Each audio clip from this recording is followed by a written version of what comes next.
On episode 126 of Tech Talk Taco Tuesday, we get into all the things. Rooster Endo happens. That's normal. The usual questions come in, but we start finding out a little bit about our former co-host, Logan Tyler. Since Jimmy's the new co-host, Logan's dad. Gotta wait till the end of the show.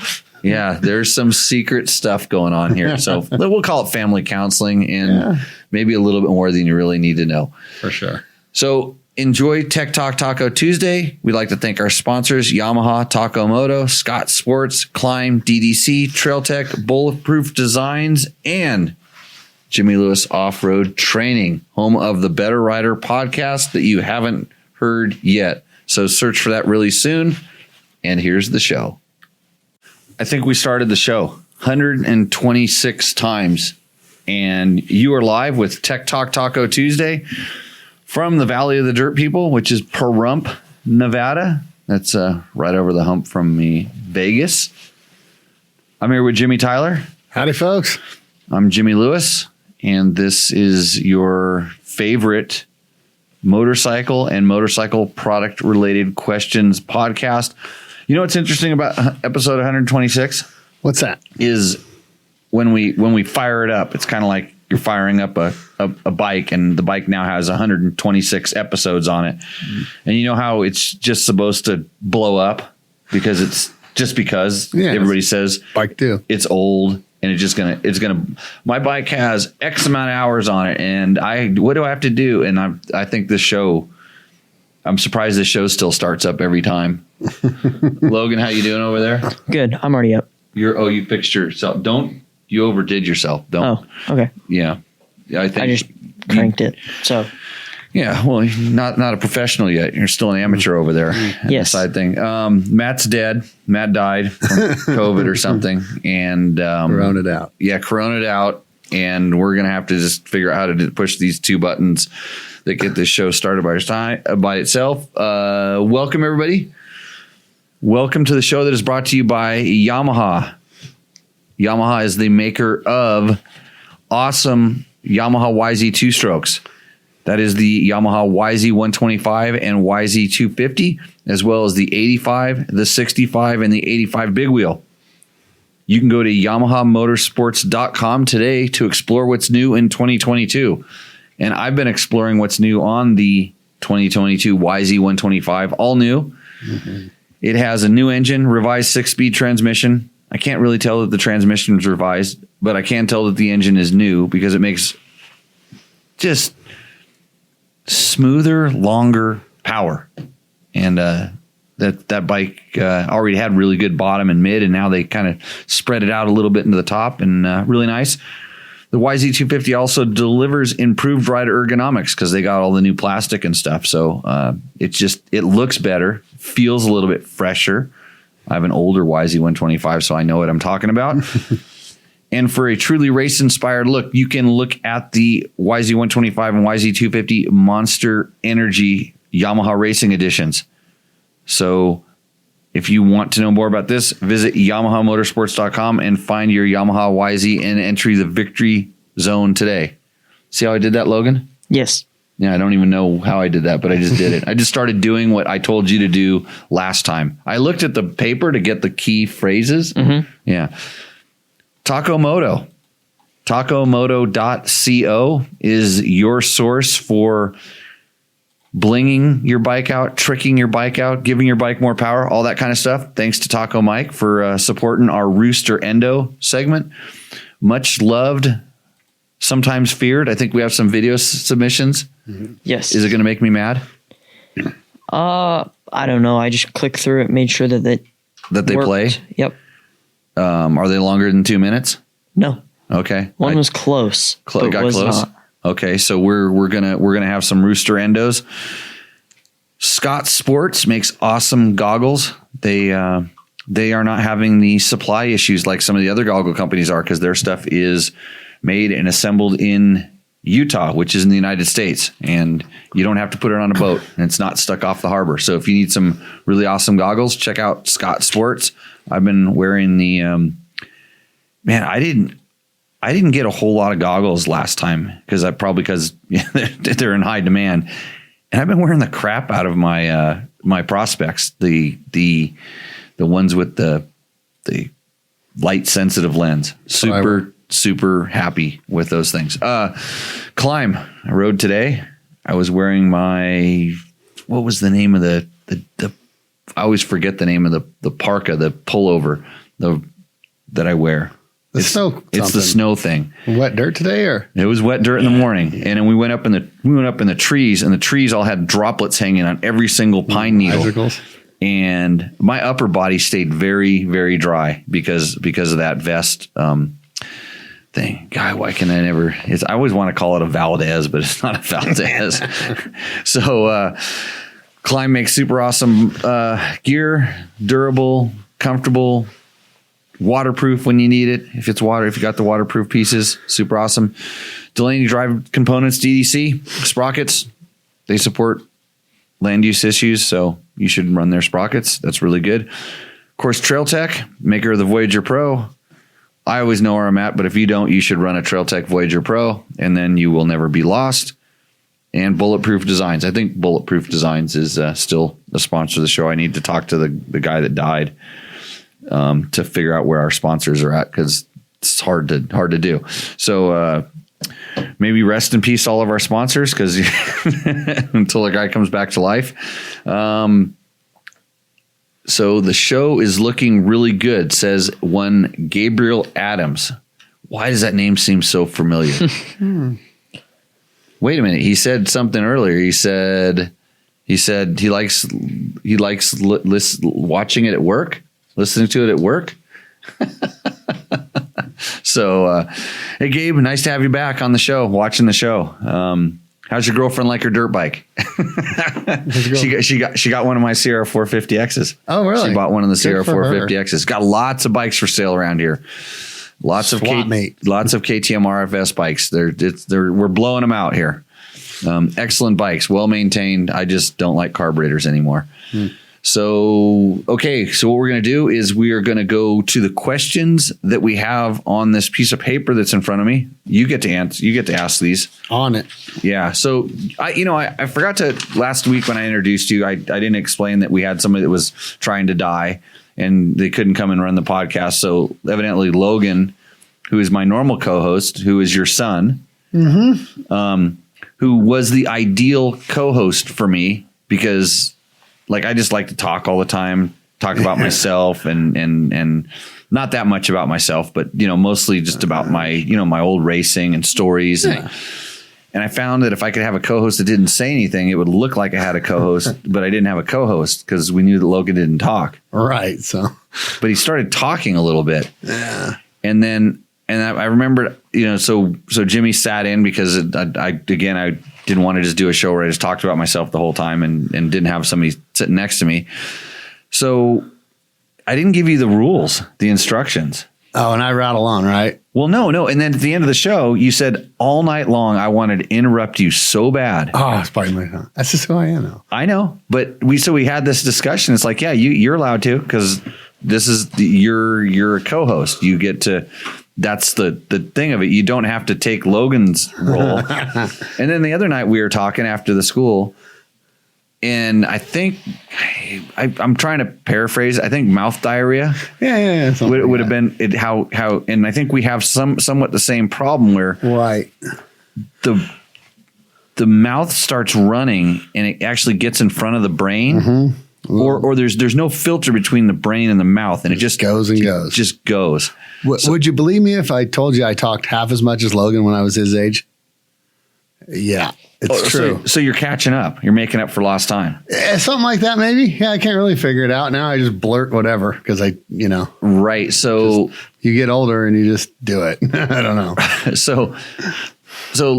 This is why Logan doesn't talk, because you can't ever get a word in edgewise. I don't let him talk. I just got it. Okay, so we got to figure out. But the rules are here's the main rule. Logan, you want to tell him what the rule is? You want to grab it? Yeah, I got it right here. Okay. So go ahead. Whenever Jimmy is I better take that's on camera, using bro. drinking a preferred beverage, you try and talk. So On it. Easy. yeah, Because dead air is not good for a podcast. And this show started out as a kind of as a podcast, but I actually recorded it on a video camera and I actually streamed the video live.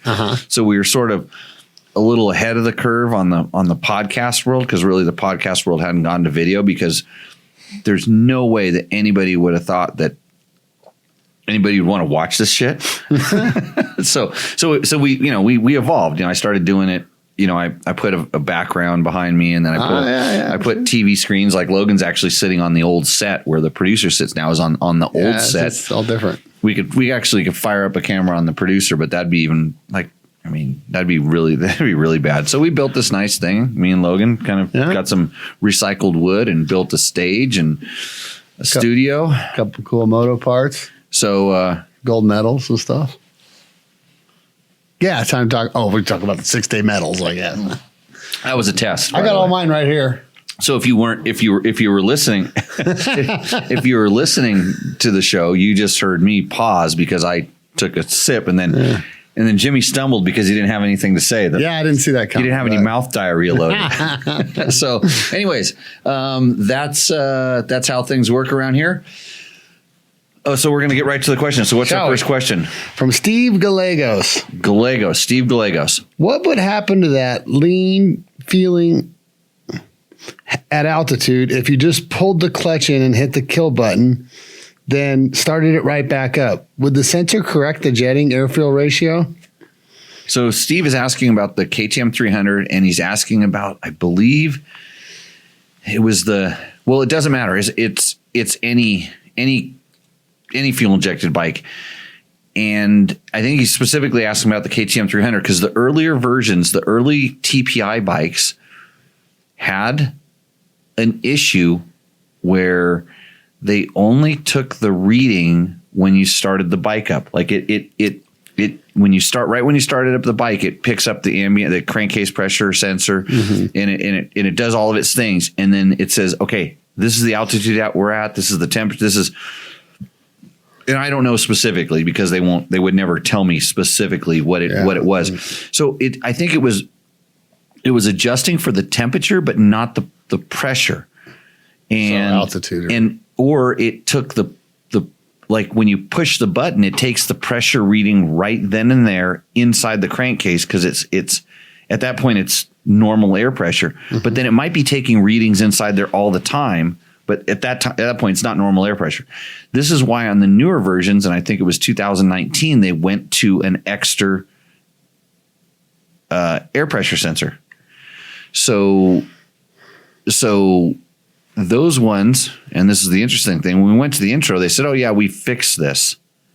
And I went and rode it, and I knew the problem from the old bike, so I went and simulated it. I went and rode way up in altitude without shutting the bike off, and the bike started running, which was strange, much leaner when it went up, and when it goes down it got much richer, which is just backwards. That's backwards to me. It's backwards, but that's what it did. But if I at any point even on the new bike, when I stopped and started it would fix itself, and I'm like, huh. And so evidently that on the early bikes there was a it wasn't taking the reading out of the sensor as much as it could have or should have, or I don't know. Like I said, never got a clear answer, but all of a sudden there was an update and a fix and a flash, and and so they fixed this. So interestingly enough, when I went riding today, on my 2019 300, 19 300.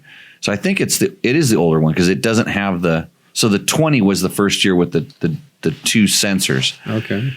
And so I started it up and rode it out to my gate, shut it off, started it up, rode around in a circle, closed the gate, started up and took off and went down the road. And didn't really, quote, warm it up or do anything. And I took off down the road and it wasn't running very good. It was like, I don't know how to explain it. It was like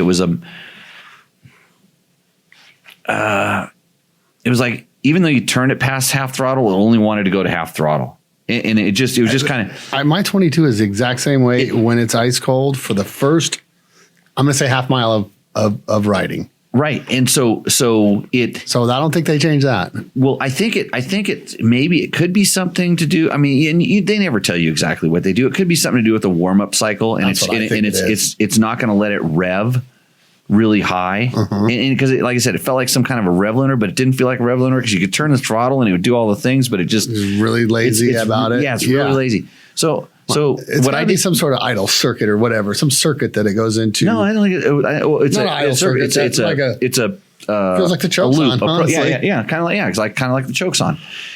And so what I did, I was going, probably third gear, and I kind of rolled on. I noticed it, clicked it to fourth, rolled, and so I pulled in clutch, hit the kill button, hit the starter, let the clutch out, and roll on. It was fine. So there you go. Yeah. It just needed a reset. So I don't know. Mine would do it to the stop sign both times this morning. Yeah. That When we stop sign left over to the there? school. Yeah. That's exactly. I didn't kill it or nothing. Then it just kind of went back to its old normal self. Yeah, but only the cold mornings Yeah, I've had it. So anyways, after lunch or whatever. Don't do it. I don't know why And that's a 22. So yeah. And this is still do it. 19, and it's got the latest generation mapping in it. And so they do these things. Big deal. It's like it did. Yeah. After that, it ran perfect the rest of the day. So I don't. Sure does. So that little 2 minutes of what is it doing? It's just doing whatever it's doing, and then it's fine. I had a really good ride. That didn't affect the rest of my day. Since so many do it, it's safe to assume that somebody really smart put it in there for a reason. We all know that cold motors kind of can run really rich. It's good for them, especially two strokes that are oiling with the fuel. Yeah, it has an oil injector. So it's probably over oiling. I don't know. They smoke like their smoke startup is pretty heavy on their cold. So There's something else going on there. I've asked about this. The XC is a little bit different than XCW. Mine doesn't. Mine unless have that heavy smoke for unless I've just been using it like a wheelchair and riding around like between the places here and never just starting it up, running to the mailbox, back out to the other property, back without ever revving it. Every once in a while, I can get it to kind of like load up. Okay, but it requires multiple starts and stops without really revving Guernsey it up. in it or whatever. Yeah. But when I if I rode it like the way I came back in and I rode it into my driveway and I parked it, if I hopped on it right now and started up and took off and rode, it would not smoke at all. It would not be loaded up one bit. Even if it was ice cold. Even if it was ice cold. Oh, see, mine will. Yeah. During that whole time you talked about that first minute or whatever it is, mine it smokes like a like a real old two-stroke. Yeah, maybe they've. So I think they're throwing a lot of extra oil at it in that. Yeah, that little moment. I'd like somebody to give me the answer to that. I could probably call some people. They don't admit that, right? Sometimes I don't think they don't know. want somebody stealing that. Well, sometimes they don't know, or I don't know. I could call somebody if I really cared. So if you ask me a more specific question, but anyways, if you start and stop it, yes, it did. And I think, like I said, the sensor corrects the air fuel ratio. Based on and if it was because the way I understand it, if it's inside the crankcase, if there's pressure in there when the thing's spinning up and down, that's not going to ever be quote ambient air pressure. No, because it's there's pressure. Where the press and stops is going to be vacuum or even. Okay, next question from Connor Steele. What are your thoughts on a 2006 CRF 250X? What type of riding do you think this bike excels in? And what type of riding do you think is not ideal for this bike? X model. CRF 250X 06. I think I own one of those. You do got one. I have one, yeah. I've seen it. It's really good. It's a great trail bike. It's a really good, just like it's not a play bike, but not going to rip your arms out. Yeah, but it's not like a CRF 230 or anything. Like it's not a putt bike. No, it's a little sporty. The motor's a little bit sporty, but it has pretty good, decent torque for a 250F, and for a carbureted bike, it runs pretty good as long as you don't do anything too crazy to them. The one I have actually does it have the R cam in it?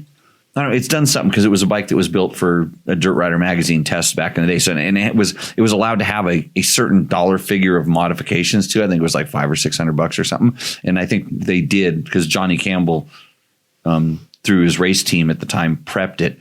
and it got. I think it got the arc. I think it does because it doesn't. It idles high. It's a little cami at the off idle, so it does. It has the R cam in it now that I remember. But they're great for just trail riding, just technical. The more like not extreme enduro. You never want to take it to extreme enduro.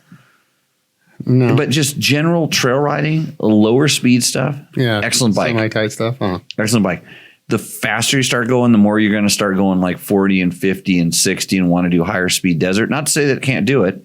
It's just not its. Is the motor the weak point or not the suspension? Suspension's pretty that. Suspension's really good. Of a competition bike, right? Yeah. It's got the motors. It's got everything it needs. It's got the same thing as the R bikes did at the time. Yeah, exactly. And it's set up for trail riding. Uh-huh.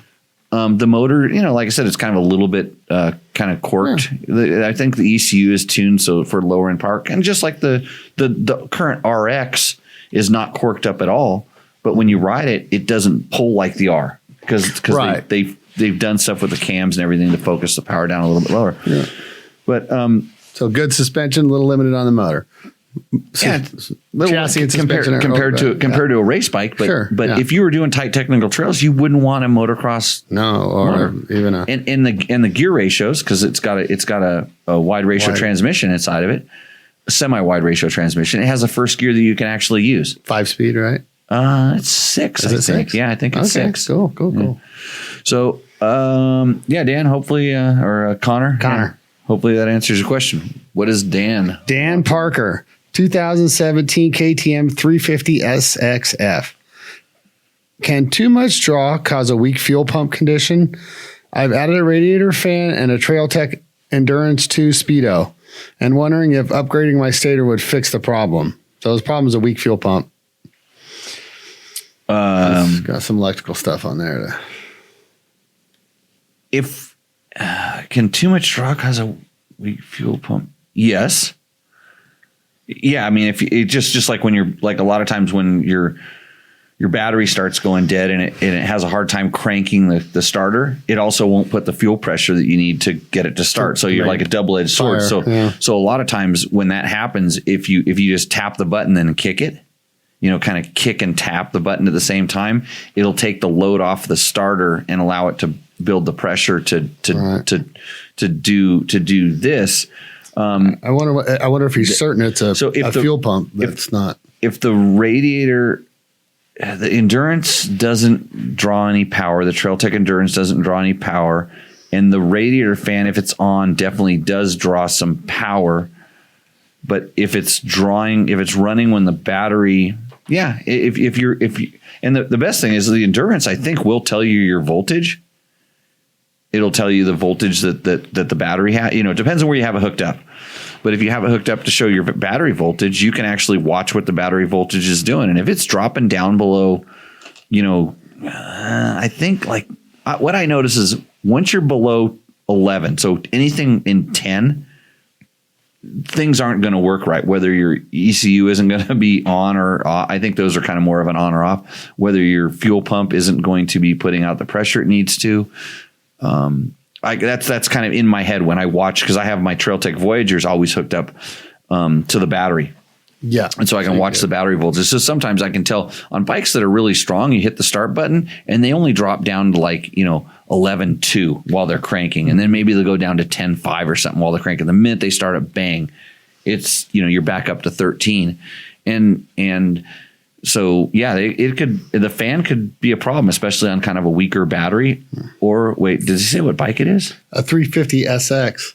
So it has a battery. Yeah, it has a battery. Yeah, it has a battery. A 17. So, God, all these modern fuel injected bikes put out way more power than they really. And that one has the EXC. I was going to say it basically has the same one as the off road bike. It has a big stator inside of it. So.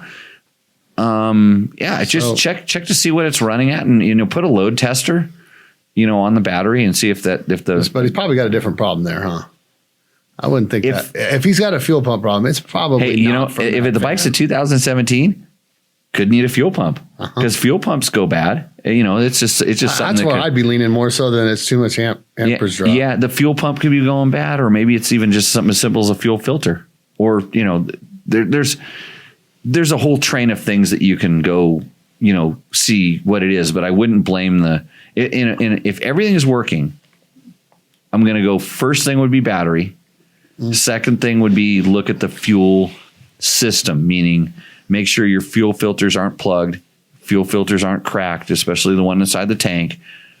Then that the fuel pump is putting out the right amount of pressure. Moto makes a really cool inline fuel pressure checker. Yeah. It's something that they sell. So I have it, and I have so many bikes. I check them all the time. When something starts going wrong, this is what I check. And when I plug it in, I got good pressure, fuel injector. And if that's the battery that bike came with, it'd be smart money to put one in it, right? Yeah, Shoari. Put a Shoari battery in there. Well, 5 years is Anyways, all you're gonna get. Okay, Dan, let us know if that. Let us know what it is. Really, when buying a battery, Dan, when you figure this out, let us know. We'll check the battery. I have batteries that are going on like 8 and 9 years.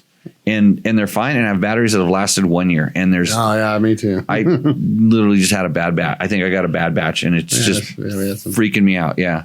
So okay, next. Ryan Ward, brand new factory effects graphics, and within a week it's bubbling up at me at the perforated areas on the tank. Why does this happen? So I saw the picture, and he has the factory effects graphics that they have the little slots in them. Uh-huh. To me it looked like a little bit of an older bike, and it, I couldn't tell it. The gas tanks leak, the fumes kind of go through them, and kind of depending on what gas you have in there and what gas you had in there, and a lot of things, there could be you could have put. The question is, when you put them on, it went on nice and smooth, and like what he said, within a week, it's bubbling up. It bubbled up at the slots, mm-hmm. And so I don't know if there's some some of that pressure just kind of built up, and a lot of times those slots, if those graphics are a little bit older, they've actually sealed up, so it's like a balloon underneath there, and that's the easiest place for it to lift. So maybe when you put it on, you didn't really like knead it down, and then it was sealed up, and so now it's how when you cut something, it tries to lift away. Sure. And so that's naturally the graphic might be kind of curling out, and I think if you put some kind of a roller or something on it, mm-hmm. And rolled it down, or heated it up with like a hair dryer or something, and then really stuck it on there, hopefully that would break if there is some sort of a seal behind it, that maybe it would break that, where those slots are, they would actually be slots, and that those fumes could escape. But tell me if I'm crazy here, but most of these modern bikes now, you don't when graphics kits, you don't go across tanks anymore. The shroud designs and stuff are all where you just go right to the shroud. This one had I know. I mean, it just says it's an older bike, because a new graphics, you don't really go over tanks anymore, right? Yeah, almost. Or am I crazy? No. Then you're right. Yeah. But this is, like I said, it was a YZ.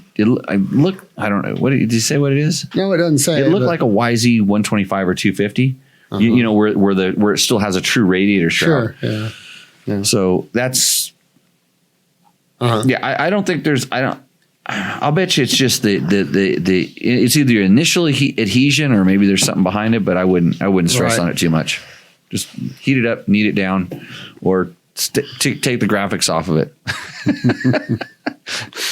So yeah, all right, here we go. Lyle Bledsoe, have a question for next week's show. What do you feel is the best placement for your throttle tube assembly? Cable exiting the front parallel to the ground, cable exiting on the top of the bars horizontally, etc. Looking for answers to better crash protection, smoother throttle function, etc. What have you found to be the best solution overall, and why? Take a moment of silence to the tequila gods and have a sip. That means I'm supposed to answer this question, right? Well, I'm actually literally trying to reach. I can't. You got arms like our Tacosaurus Rex here. Yeah, I'm the Tacosaurus Rex. I get those Tacosaurus Rex every time the check hits the table. Yeah, thanks, Lyle. I'll do this while I contemplate the answer, because I do have an answer. In fact, do you? Yeah. Well, since you're doing that, let me give you the wrong answer probably. Oh, go ahead. You do the wrong answer. I kind of like them run them in front of the bars now. Basically how KTM does them now. in front. You mean behind? How do I word this? Oh, so the cables. So if The cable connection right up on top, 12 o'clock we'll call it, okay, ran right in between you and the bars where it goes down into, say around the tank or inside the tank-ish, whatever you call that. Rather than in front of the bars and into there. Let me reflect. Yeah. I told you this is going to be the wrong answer, guys, but he's got to get something. No. Or so he's really talking about like for the safest, like most protection. How are you going to crash? This is what I want to know. It's like which way is it least likely for your throttle housing and your cables to get caught up or hooked up on something? So are you going to Larry loop out and go completely upside down? And then your position, the 12 o'clock position, is the worst place for it to be. Are you going to go? Right. If you go full Larry, yes. Yeah. If you're Larry loop out, if you're Timmy trail slide and you're riding up kind of a nasty little rock uphill, and you slide out on the off camber and you start rolling backwards, and your bars come backwards and hit the rock that you already got past. That position everybody thinks is really safe, that's behind the handlebars, may be the worst position for it. Right. I've seen people run them underneath the handlebars, and then that sounds like the best spot. But believe it or not, or you kind of think because the way it falls. Have you ever hit your knee on that thing? No, but but I can see how it does. Yeah, you come up and you actually what happens is that puts in my world that puts the cables in the most compromised position. That's what I'm always worried about. So when it's on top, which is stock. Mm-hmm. And when it's down on the bottom, your cables are not protected by the handlebars. And when it's kind of rolled 3/4 back or 90 degrees back, so kind of back at you, kind of where KTM, and on the KTM, the cables are routed behind the bar. On a lot of other bikes, behind the bar, between the rider and the I say I was saying that wrong. Yeah, so the handlebar, if you think about the handlebar, if you're sitting on the bike, we're talking about behind the bar, which would be closer to you, and in front of the bar. Most manufacturers run them in front of the bar, and then kind of down through the kind of down along the triple clamp and between the number plate. And I think the reason for that is that it's not going to get kind of caught up. It's not going to get caught between you and the. That gives the least sharp angles. It does. Yes. Yeah. So there's technically it's probably a little stiffer throttle. If the KTM way is probably a little stiffer. Could be. Run it in front. I mean, it gives you a longer sweep and stuff. And it's a little more closer to a 90-degree turns doing it that way. Yep.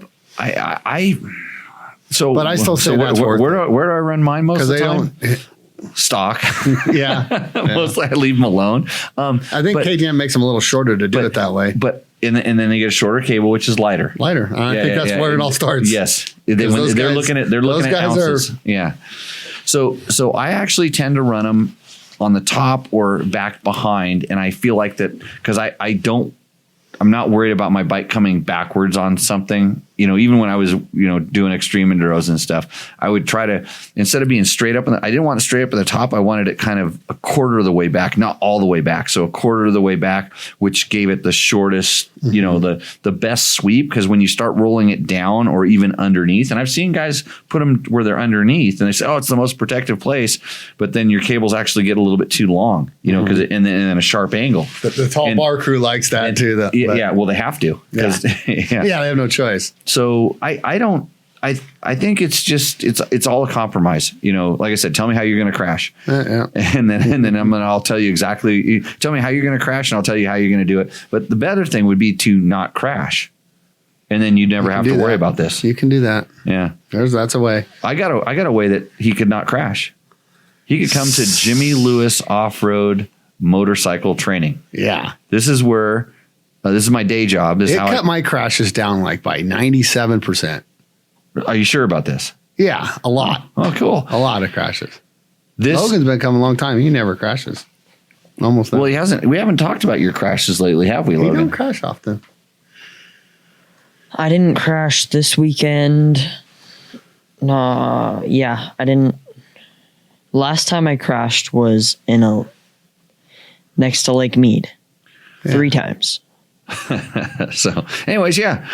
www.jimmylewisoffroad.com. Tell us worth it. We're going to have on our newsletter. Sign up for our newsletter. We're gonna put out our newsletter real soon with the March and April dates because our February class is all sold out, and we have a Johnny Campbell tour coming up on February 13th, 14th, and Valentine's Day. So for Valentine's Day, Get away from her. yeah, get away from her. You want to do your Valentine's something really special? Go riding with Johnny Campbell because She'll love that. She won't be able to bitch at you then because you'll be gone riding your dirt bike, which is probably the best thing to do. Fantastic. So check us out on the internet webs or whatever they call them, and send us an email if you're interested in that.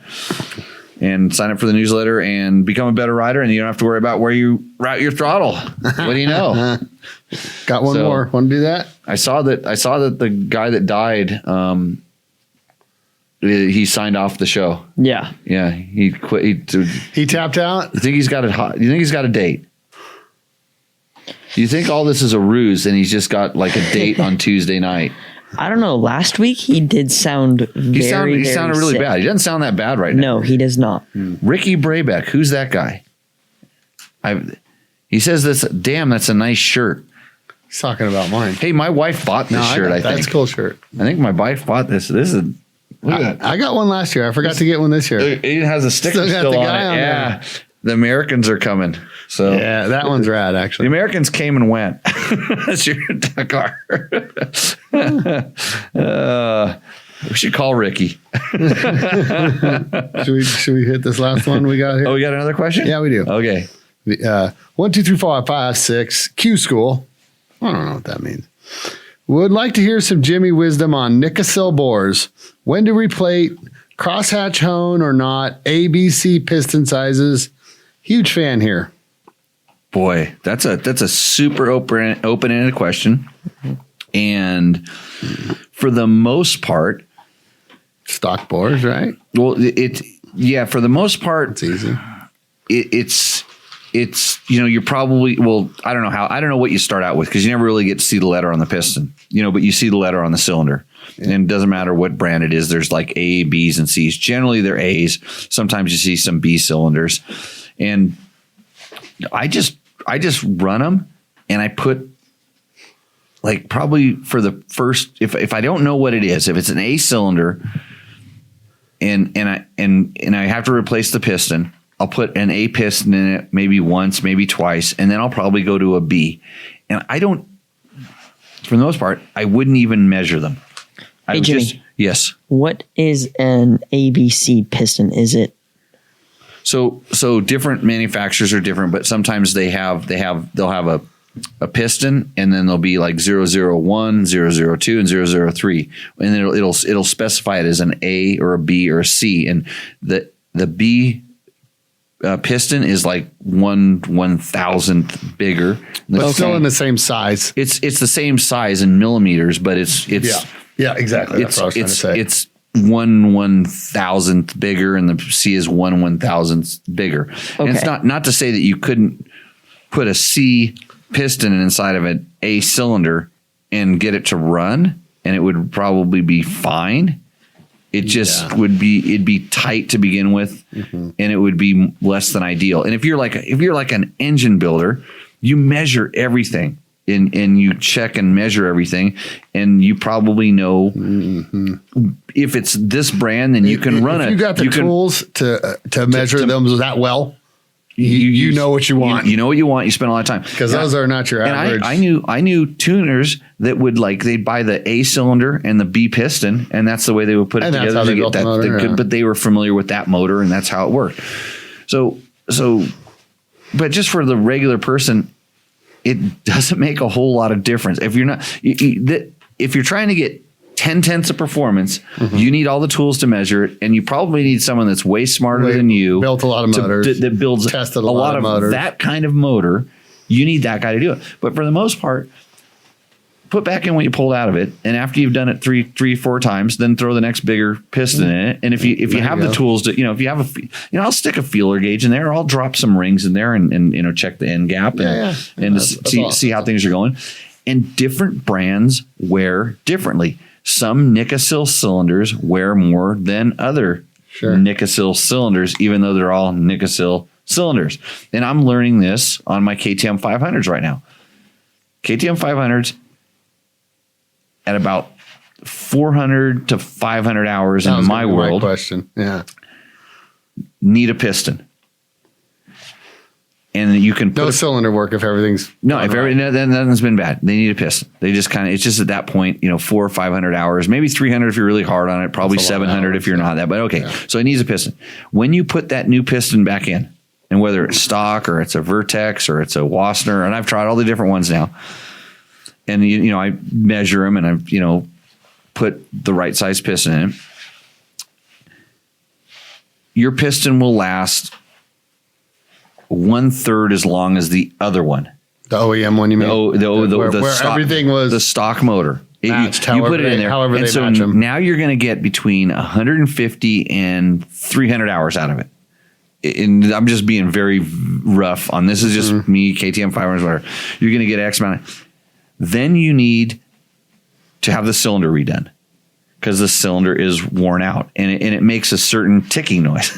I know all the ticking noises, but it is, if you're putting that kind of time on a motor, and you've got a lot of them and you're familiar with it, maybe it's thing, but it wouldn't hurt to, if it looks scarred or it looks, if it looks like any damage at all, send it. If it looks like there's any damage on a Nikasil cylinder, it needs to be replated, or you're going to lose a certain amount of performance. So here's a question. Athena's say, and I think the other one, whatever the other guy is that makes non-OEM cylinders, are about probably the same price as Nikasiling. To buy an aftermarket, like an Athena, right? It's stock size, not a big bore or nothing. So which do you find the money better spent? Re-Nikasiling? No, versus an Athena. I've used the other ones. There was Cylinder Works. Cylinder Works. That's Cylinder Works. I've had really good luck with. I had really good luck with Cylinder Works stuff where you just bought the whole kit, and it was a lot of. I used to love the 280 and the 260 kits that you just buy and just drop them on, and at the same time it was the same cost effectiveness. I've had good luck with Pro X doing cylinders. They would actually throw a steel sleeve into some cylinders and go back to a boreable steel sleeve and send you a piston kit for it. And I never really had, I never had those round long enough to have to rebore them, but they worked fine. I've had Millennium do some stuff. There's another company do some re-sleeving. Custom Craft here in Vegas has been doing my stuff lately because he's local and done a couple for done some stuff. I was surprised at what it cost to have a crank press there. Oh, was it cheap? No.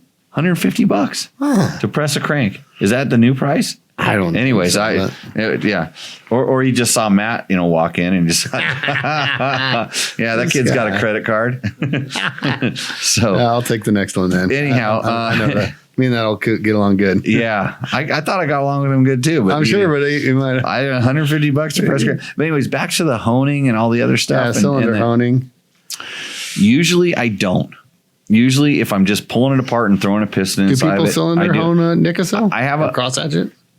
I have a hone that every once in a while, if I'm going to throw one back together that has a little damage, and I know, okay, this is just going to go in here to last the next 100 hours. Yeah. So so I can sell it. No, if this is only going to be in there for the next 100 hours, and now I can plan on getting my hands on another cylinder or whatever. It's like, okay, I'll hone it and throw it in there. And wait for one. And sometimes you put them in there and they run great and they don't smoke, and you're like, oh, and then I have a note on the bike's chart that says, yeah, cylinder wasn't perfect, but so I've honed them before.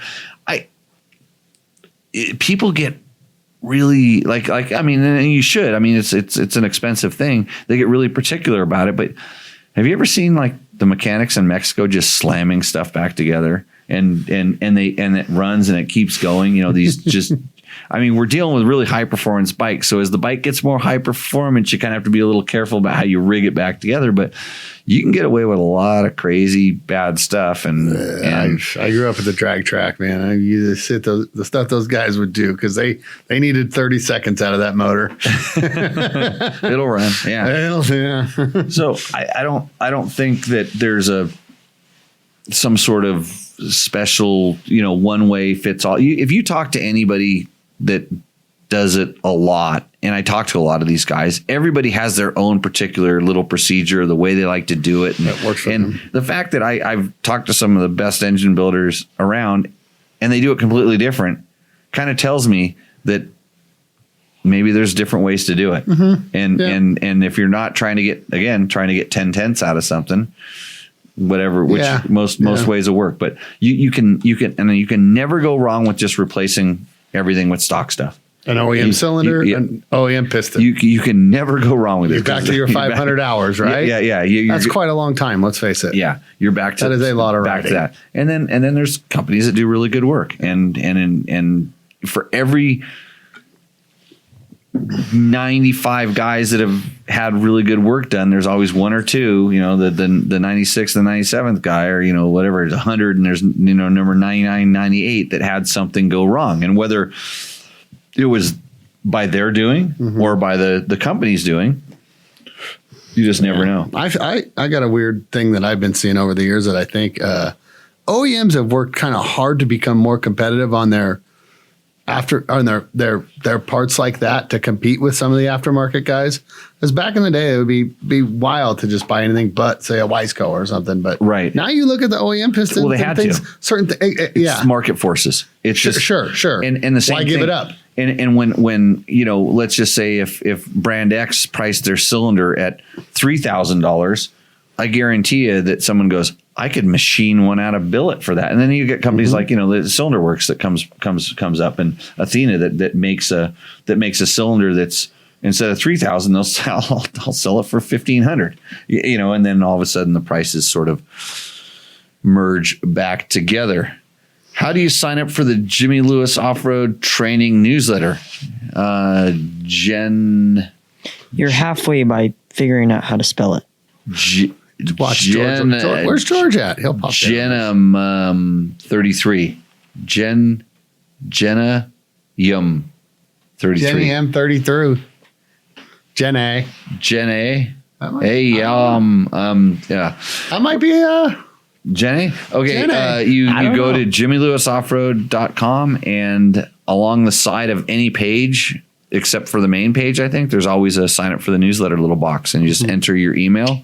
We don't sell that email. We hardly send out very many newsletters anyway, so you don't get a whole lot of junk. You don't get spam. You don't get spammed. Any of that thing.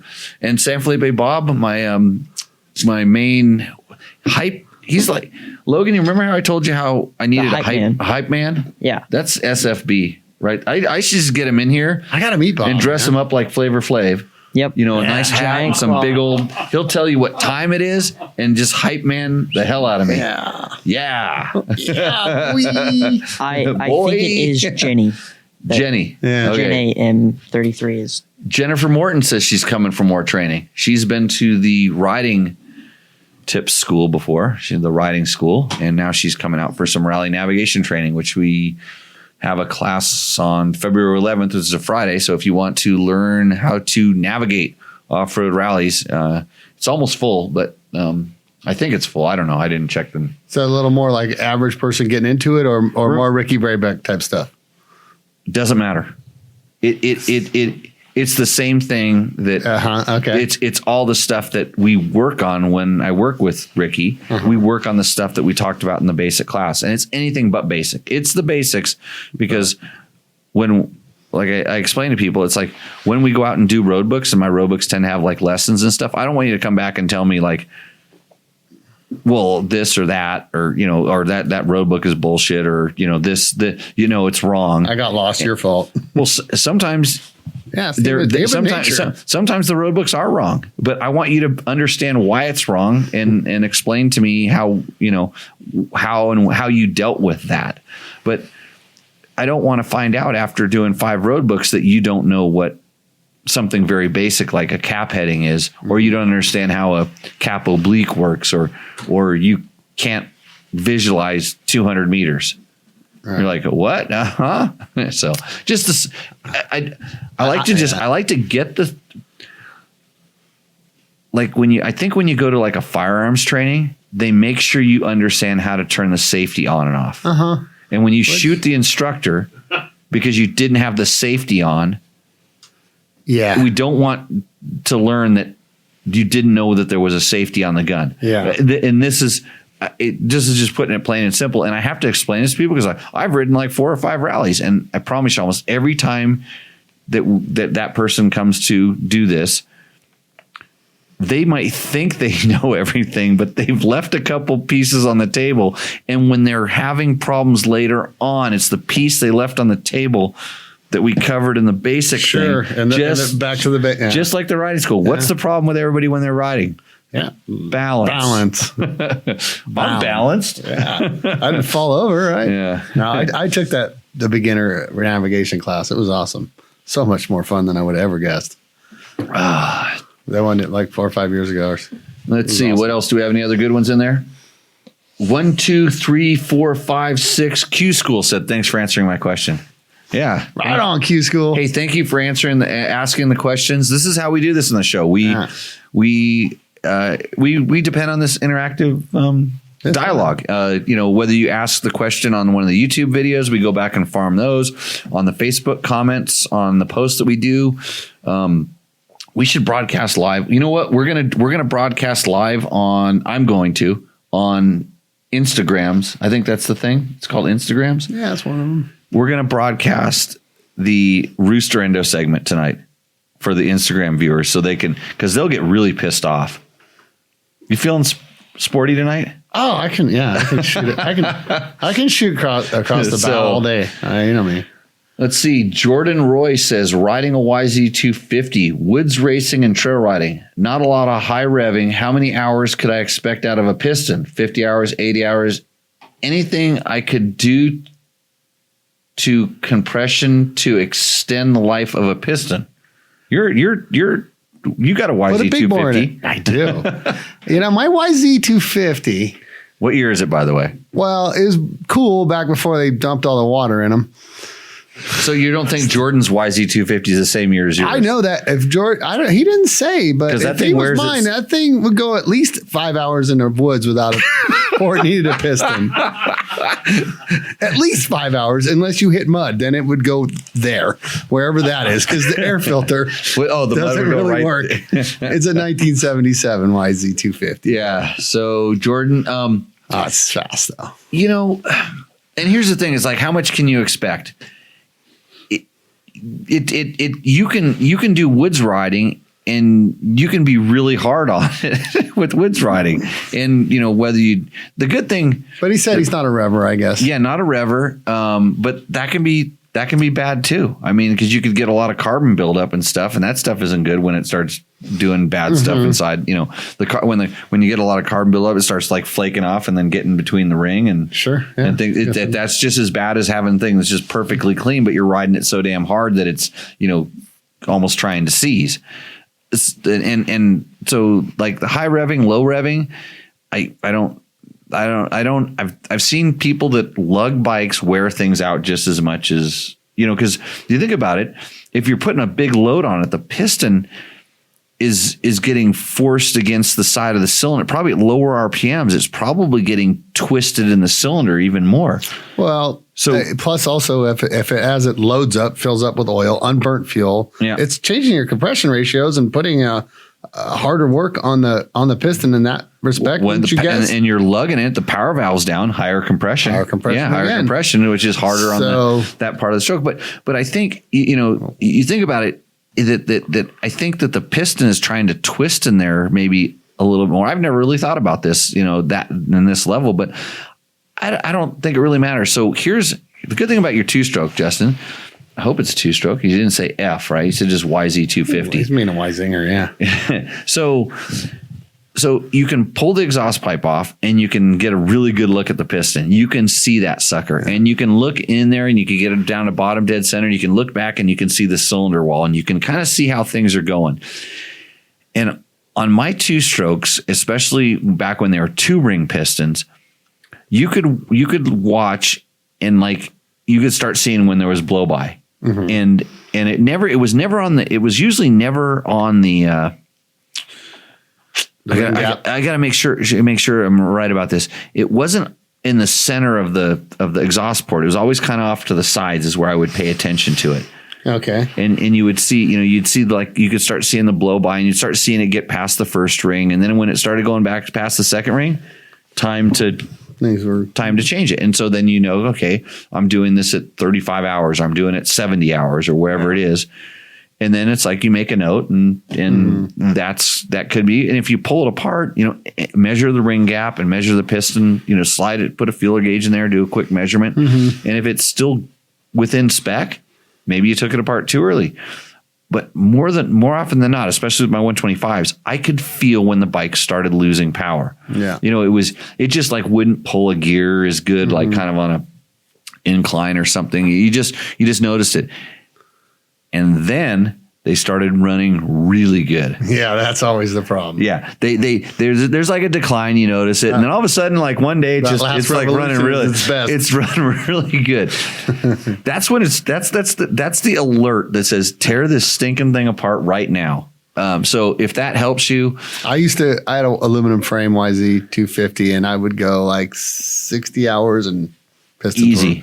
They still they look were good. fine, but that's when I do it. They were still fine, but it's YZ stuff super cheap. And I do it myself, so that's he was right in there with that range when he said 50 to 80 hours. Yeah, that's it. I mean, it's definitely kind of the number, you're definitely not doing a YZ 250 at 30 hours unless you're just hard on equipment. Yeah, but yeah, 50 to 80 sounds good. But just it's easy to pull the pipe off, take a look up in there, and look at it when it's new. Look at it in 10 hours, look at it every 10 hours and just kind of, do a visual survey. Maybe nowadays you just point your phone in there and take a damn picture of it. And then you have a record. Scopes at like Harbor Freight, $30. Yeah. those things will help you. Any other good questions? San Felipe Bob gets 50 to 100 hours on a WR250, basically same motor, racing in Baja. Oh, it's a 94 too. Then he used a compression test to keep track of wear. Then that's I was going to say we used to do that on our KX80s back in the day. We used to, you screw it, you run it around, warm it up, put the compression tester in there, hold it wide open, kick it over, compression test, and when it was under, I don't remember what it was, 120 or something like that. 120 is a pretty. It was under 120. It was time to replace because we didn't know any better back then. But I always looked in the cylinder. Yeah. So. Miller Time Moto says, give us a lowdown on WP Explorer forks. What is the issue with them? True or internet lore? Internet lore. What's the issue with them? The internet decided, it stocks us let me just say this. I'm being sarcastic here, by the way. Every bike stock suspension absolutely sucks balls 100% of the time, no matter what. And I would put that on the internet and everybody go, yay, thumbs ups.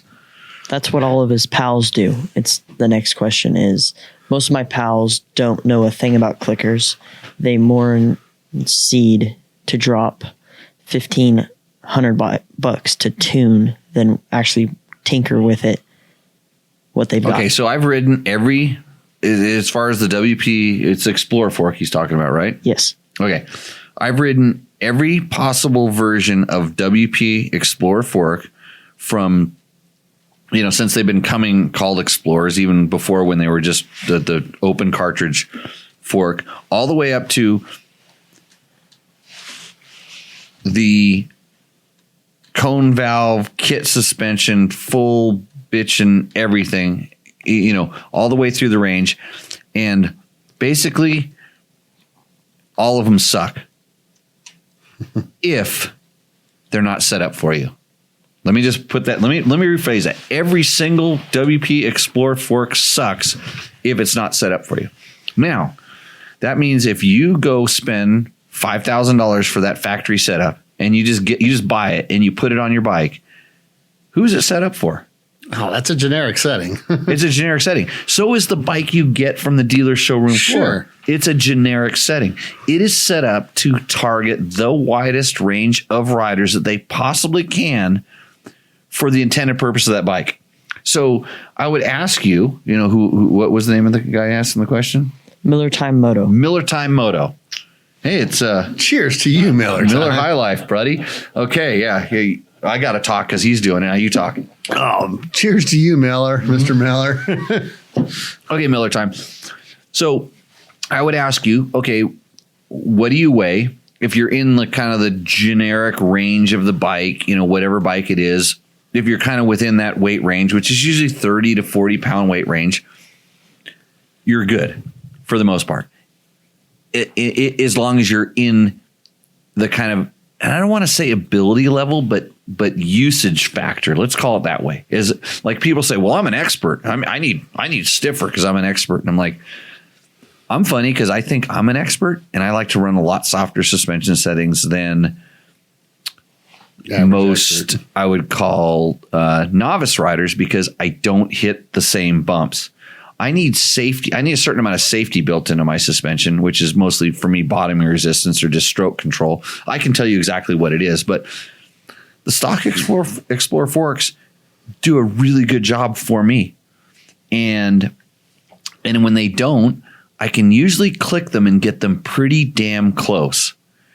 And the Explorer fork specifically, I feel like you don't have low speed compression adjustment. You only kind of have a mid-speed adjustment. And now that they've gone to a single fork, you can't be as precise, but it gets the job done. They're decent. And most stock suspension on most motorcycles is pretty darn good. And then when I hear of guys, there's two schools of thought in this, two trains of thought. We're going to have to take a break here pretty soon. So I'll finish this question. We'll move on to the next one. There's two trains of thought on this. There's the guys that just take the forks off because they suck, like I said, and send them to the guy that's going to fix them, make them awesome with $1,500. Mm-hmm. I wish I was that guy because I would take the sticker off the fork and put my sticker on it, squirt a little WD-40 and send it back and give them a free revalve. Especially if it was brand new, because I wanted to at least break the damn things in before I bother to take it apart and drain out perfectly good oil. Because if I actually did take them apart and put my super magic Bob Bitchin setting in there, you got to break the damn things in, and then you got to change the oil after 7 hours because it's going to work a little bit different anyway. So that's group one. Group two is the guys that take the bike and they ride it and they go, my forks suck. Because they actually probably do. Yeah. And then they send them in and then they go, well, yeah, my fork sucked. And I'm like, so did you ever bleed the air out of them? I'm like, huh? I'm like, the air bleeder. Did you ever try bleeding the air out of them? And they're like, well, no, I mean, they sucked because having air buildup in the forks can make them suck. Drastically. Did you ever make sure that your wheel was aligned? The pinch clamps, all this stuff like that. When mm-hmm. Did you ever set the sag on your motorcycle? And what tire pressure are you running? Huh? Oh, your fork sucked? I can make your fork suck. I promise you, I can walk up to your bike and within 30 seconds, I can make your forks as miserable as possible. But generally, if your forks suck, I can walk up to your bike and I can check 3 or 4 things and tell you exactly why your forks suck. And it doesn't need to go to a suspension tuner. Now, this being said, when you get them working pretty good and they're pretty good, but you want them to work excellent, there's a suspension tuner for you that can do a really good job. And when you get them working pretty good and you're kind of at the end of your clickers, or you realize that you have to run negative air pressure in to get them, or you have to They work good when there's extra air pressure in the forks on accident, or this is WP Explorer forks, or you would like low speed compression adjustment, or you need more bottoming resistance, or you want this or that or the other. Then it's time to send it out to the guy, but they don't suck. And you don't need some special, Bob Bitchin tube cartridge emulator, extra valve thing to get them to work pretty darn good. I have some of those forks, and some of those forks work amazing. but it didn't just come in a box that said these will work amazing. It took me I had to turn, and most of the time when I got the stuff back that had the cool shit in it, I had to turn and click more than I did with the stock fork to get, I don't want to say the same performance because they were different, to make me happy. Let's put it that way. So I would, if your bike's new, break the damn stuff in and have it serviced, then ride it some more and play with it until you're not happy. Then if you've played with it, then you can talk to the dude, the suspension tuner, and give him an idea what you want. And most suspension that suspension tuners hate me now. Every suspension tuner they do absolutely hates me because but I think they would be much happier. No, they probably don't. I don't know. if you learned how to tune it. The problem is, and you don't, it's been a long time since you probably learned this. It is really hard to learn which way to go, which adjusters. I got high speeds, I got low speeds, I got ins, I got outs, it is a lot of stuff to comprehend for most 90% of the people. They need to get and then honestly, it's like very hard to simulate. Well, I rode it all day yesterday up in the mountains, then did this, and I think it was better, but I was riding in the desert, so I got to throw everything I've ever learned kind of out. There's a lot to it that I think maybe most people would go, hey, it's worth it for me. I get to ride this many hours a year. They need to make an ECU for the fork, and that's what the suspension tuner guy is like. You just send it in, and bang, it's going to be better. And you remaps your fork. This is what's happening. And I get this. People don't want to tune and click and everything, but just don't know how. I mean, I get it. You got to. Well, yeah, but since they spent money and it came back, it had to be better. And I bet. Not that part I fully agree with you on. Yeah, I do. It's a feeling thing. Your forks on your bike really sucked. God, did you love those or what? No. I don't know what broke. Something's wrong. Again. Yeah. Something's wrong with that fork. So I can tell you the Air Shavers forks suck. I love them. But I know you do. I've never had a problem with them, but I don't know if I've had a bike long enough. I've deemed them to do they suck, but they keep breaking all sorts of stuff. So, okay. So that's cool. Said, what's up, guys? New here. What bike you riding? Well, we're going to take a break, and we'll answer that question right when we come back. You got this handled, Logan? Are you ready to do this? Yes, what do you I know am. There? I need to drink a beer. Okay. Start the ad. Yeah. Send it. What's up, Moto Buddies? Mike here from Taco Moto Co. What is the Taco Touch? It's the best service in the industry. Virtually 24/7 tech support via email or text, and it's like having a dirt bike doctor on call every day of the year, helping you fix your bike or recommend parts or setups for you. If you've ever received an order from us, you know that the Taco Touch extends to our fulfillment, and our orders come with the coolest stickers that you've ever had, buying parts from anybody before, and a handful of root beer barrel candies. All of our Taco Moto Co. branded components come with a no questions asked lifetime warranty, and we'll even extend out the warranty of other manufacturers, OEM, and aftermarket parts where we can, sometimes for life. We test and tune endlessly and exhaustively and obsessively. We're trying to destroy everything that we can before you get your hands on it, to look for weaknesses and to improve it, or to make recommendations to the manufacturer. And if it's something that doesn't meet grade, then we don't offer it on the store. Everything that we carry is something that we have personally used, tested, and ridden and raced, and knows meets the high Taco Touch demanding standard. Go out and get some adventure. So tell me when we're going. We're live. We live? Yep. Okay, everybody. We are back from our live Tech Talk Taco Tuesday. We're going on to Instagrams right now. And somebody tried to touch my phone while I was doing this. So it's going to be bad. But you guys are going to get to see Rooster Endo, but we have a good question. Oh yeah, we got one more question. One more question. So I got George Pennington. Which one of those Scott light sensing lenses is the most like gradient gray for us old gawkers that don't want to buy 8 lenses to figure out which one we like? I got them. I don't know which one. So the tinted, the light sensitive lens on the Scott goggle, it goes to pretty much clear. Mm-hmm. And I don't know that they have one that goes extra dark or only a certain. I think they only got one. It works fantastic. Yeah, it works awesome. And so I don't know.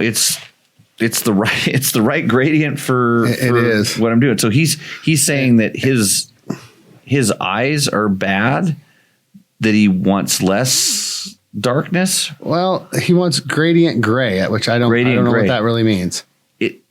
Dude, try I think you try the only ones I got that I know of, and yeah. Correct me if I'm wrong, but the cool thing about that lens is it only works with UV light. So, like if you're running your headlights on your bike, it don't darken. Correct. The biggest reason I run those lenses is because I get caught out at night, and it doesn't go dark off your own headlights. I don't want to have to switch my lens. Right, but their headlight doesn't darken at all. It seems like it's always clear at night. Right, exactly. So your headlights would, lights are good these days. Yeah, they should darken the lens but they don't. I've heard they don't work. They're designed to only work with the sunlight, to darken off the sunlight, which is pretty cool. So yeah, that's super cool. I was lucky enough that when I was riding for Pro Grip at the time when I was doing the Dakar rallies, and they had this weird round shaped lens, and they had awesome no fog and awesome light. They were like way ahead on this stuff, yeah. And so I got used to it, and then all of a sudden I wasn't racing anymore. I couldn't get them anymore because they're hard to get over here. And then I'm glad that this stuff is now making its way over here. The Scott goggles I've tried them old ones before, and they weren't like the Scotts. No, they're good. They've got it better. So welcome everybody on the Facebooks. No. What's Instagram. That one? Instagram. Yeah. Well, I'll figure out the digital thing. On the gram. If you guys have questions, we can answer them. But we're going to do this next section called Rooster Endo, and Logan first to finish the Scott thing. It's UV protection 100%. Okay. Not light in general. Okay. So it blocks UV rays. Yes. Or it changes its color off UV rays. What I'm seeing is light sensitive gray works is the only color that I can find. Right. I've only seen one. Yeah, and it works. It's good. It works. It does what it's supposed to do. So, okay. This is what happens on Rooster Endo. You send us in a picture of your bike with a description of the stuff you've done to it. We talk about your bike and decide whether your bike roosts or endos. Now, some people may be scared of this. Some people need to work on their photos, but that's okay. Who's this? This is Chance McCamish. Chance McCamish. Okay, so I've seen Chance on the board before. Oh, right? Have you? I haven't noticed. I don't recognize the name. I don't know. All right. What do we got? We got a 2022 350 XCF. The wheels are from Faster USA. Cone valve, spring forks, and attract shocks. Everything else is stock.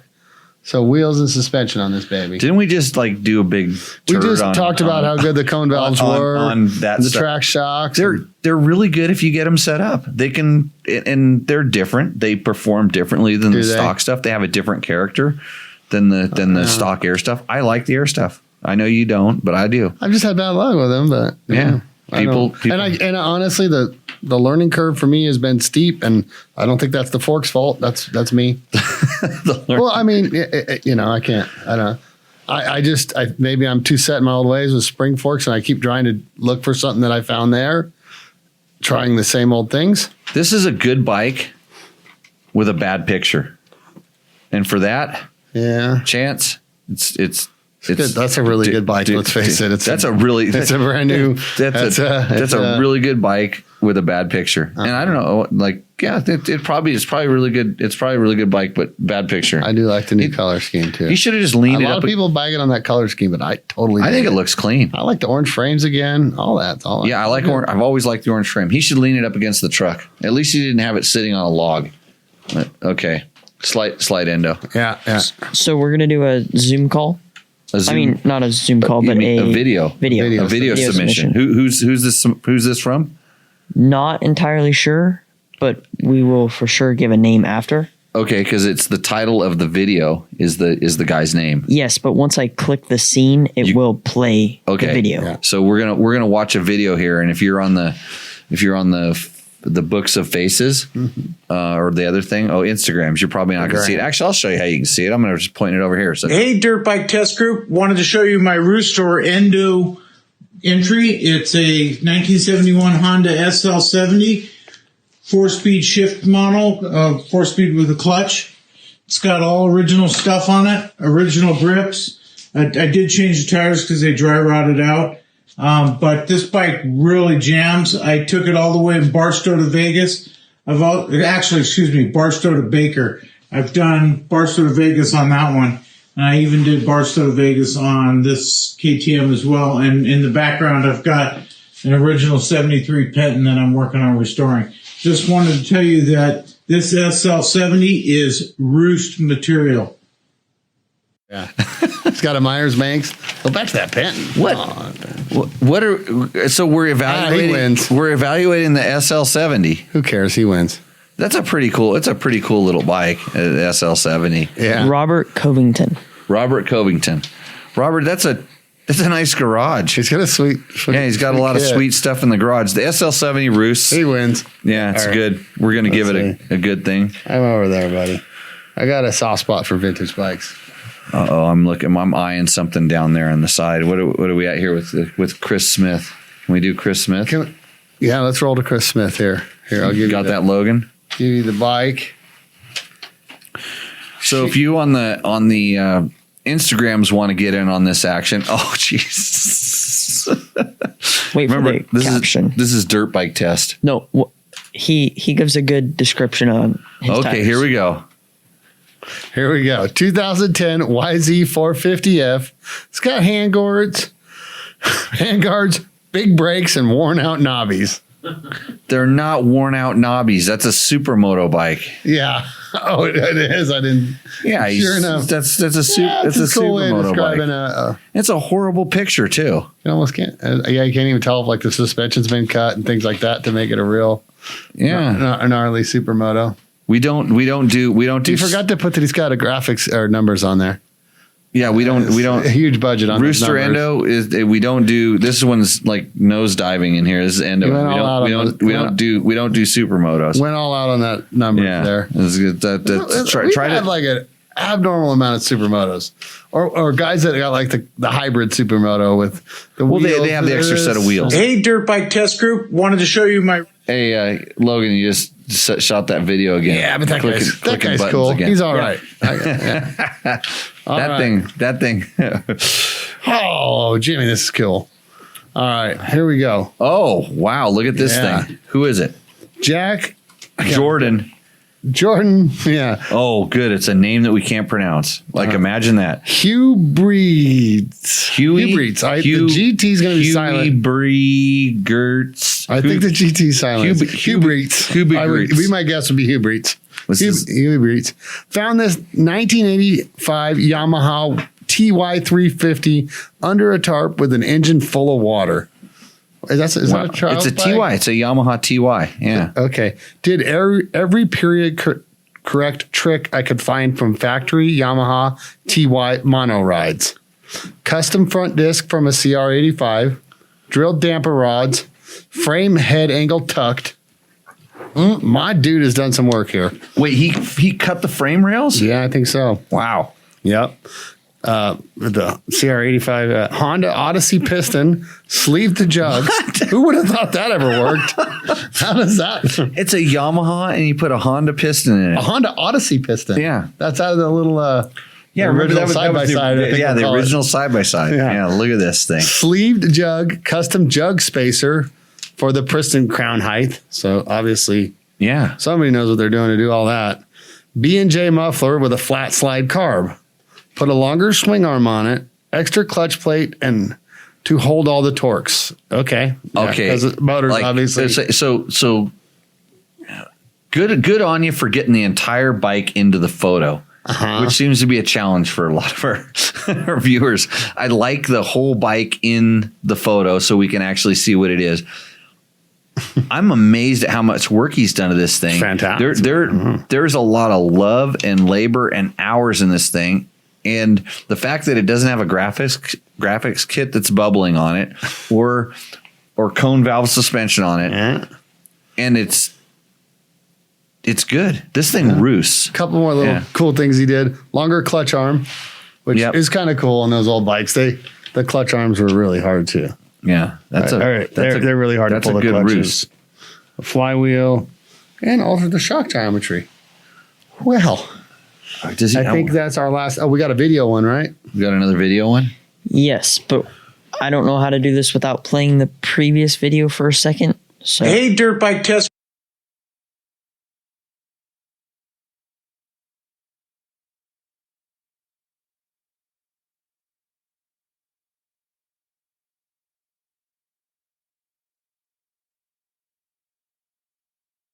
Start pro in it, and when I got it, I absolutely loved the Recluse. Now all of my bikes have Recluses in them. Makes this bike controllable, makes this bike stall proof. Even though I have clutch control and I grew up riding a bike with a clutch, I still love the Recluse. This has got an aftermarket set of DNA wheels with the heavy duty spokes. I'm running tubeless front and rear, the D Sport, Tusk D Sport in the rear, and R-Trax in the front. We got the full FMF 4.1 exhaust. We got the Seat Concept C, the IMS 3.6 gallon tank with the rear auxiliary tank running on top of the rack. It's got another 1.3. Got probably about a 200 mile range on this bike. Full wraparound G3 handguards with the Scott steering stabilizer, the Trail Tech, custom dash with the auxiliary Bluetooth lighting. We got the R&D bowl for the carburetor. We have the other big thing is the Dynatech ignition on this thing. Absolutely makes this thing scream, and it starts perfect, hot and cold, and it just totally gets rid of the bogging and gives it a higher RPM range. We got LED lighting throughout the front. We got a custom little windshield on here. And dude, I can't do a short review on this thing. This thing is badass. Has a lot of stuff. It has heated grips, heated seat. It's got the high output stator on it. So oversized front rotor, stainless steel brake lines, front and rear, Tusk protection, zip tie, oil. Let me tell you my first thing I like about this bike. Okay. And it's absolutely important. And I should have said this earlier about this guy loves his bike, and that's cool.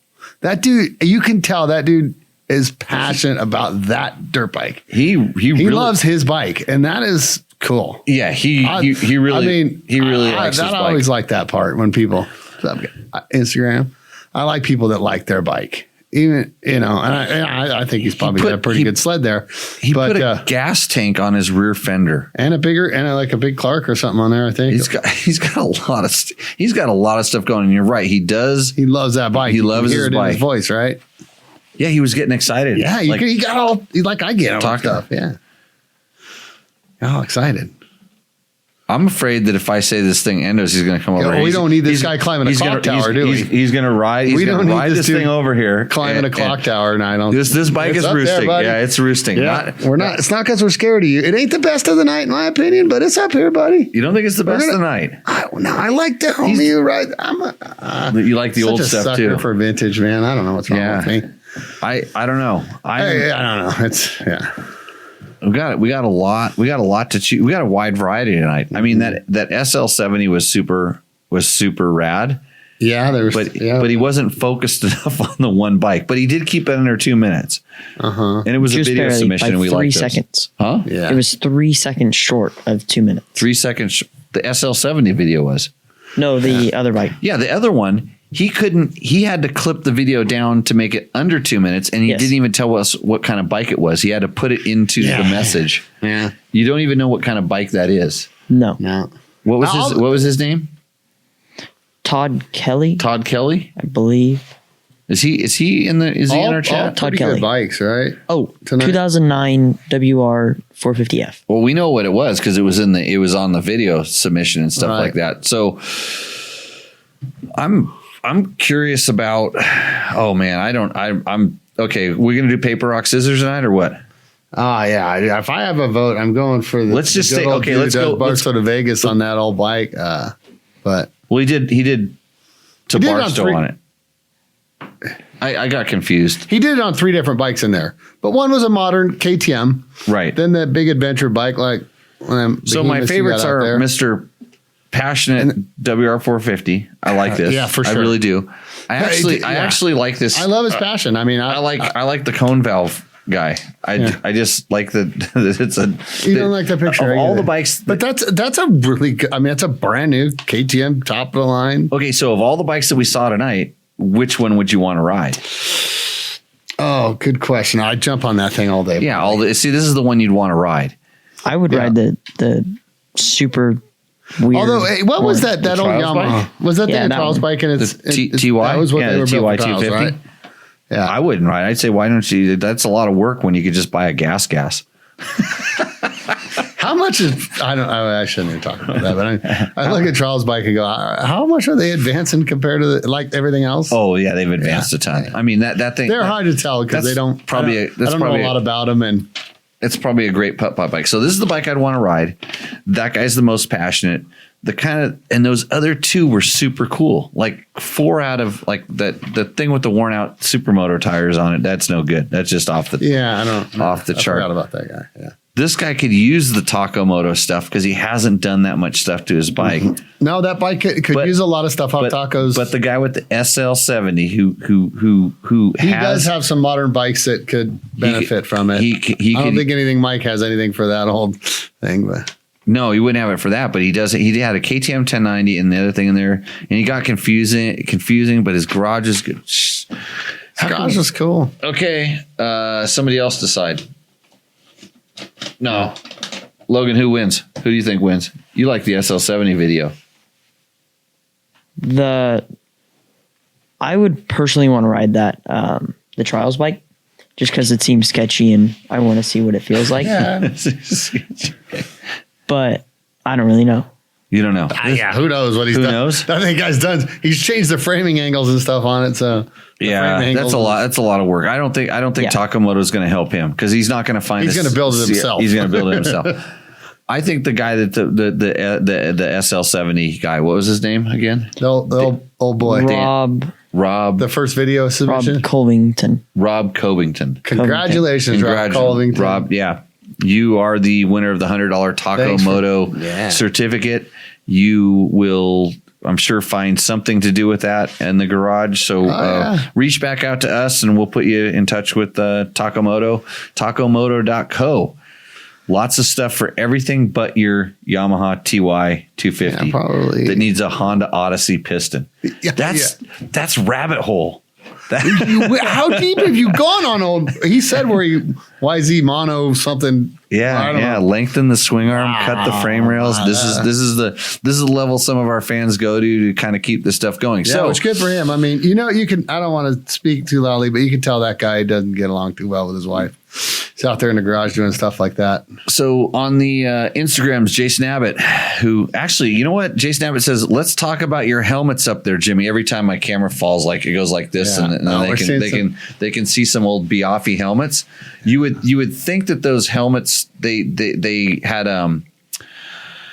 the Biaffi helmets, they had that big front visor. You'd think there was a helmet tank, like a fanny pack or a Camelback. You'd think there was water up in the visor, if you wanted to drink.